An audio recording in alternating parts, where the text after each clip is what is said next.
43 নম্বর সিরিয়ালে আজকে ওঠার কথা ছিল, এটা আমরা আগেই জেনেছিলাম।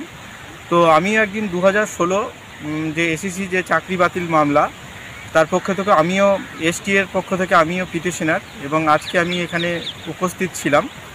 তো দীর্ঘক্ষণ ধরে আজকে চিফ জাস্টিস কোর্টে অন্যান্য মামলা 1 থেকে 13 নম্বর সিরিয়াল পর্যন্ত যে সমস্ত মামলাগুলো ছিল সেগুলোর শুনানি আজকে হলো। তো 13 নম্বর শুনানি হওয়ার পরই আজকে চিফ জাস্টিস উনি বললেন যে পরবর্তী দিনে নেক্সট ডেতে উনি বাকিগুলো শুনবেন।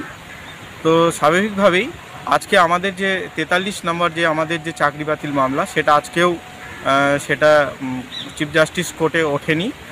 তো আশা করা যায়, আমরা মনে করি যে খুব দ্রুতই হয়তো আমাদের এই 2016 সালের এসএসসি মামলার এই শুনানি হবে চিফ জাস্টিস কোর্টে, এবং যারা মেধার ভিত্তিতে যারা নিযুক্ত হয়েছে তারা নিশ্চয়ই একটা সুন্দর তাদের জন্য হয়তো একটা ভালো রায় এই সুপ্রিম কোর্টে ঘোষণা হবে। ফলে এসটি এর যে মাধ্যমিক শিক্ষক এবং শিক্ষাকর্মী সংগঠনের পক্ষ থেকে যারা আমাদের সাথে আছেন, যারা পিটিশনার হয়েছেন, তাদেরকে বলবো আপনারা পাশে থাকুন। যোগ্য মেধার ভিত্তিতে নিযুক্ত যারা হয়েছেন তাদের পক্ষে সুপ্রিম কোর্ট নিশ্চয়ই একটা আশাবাদী রায় আমাদের শোনাবেন। ধন্যবাদ।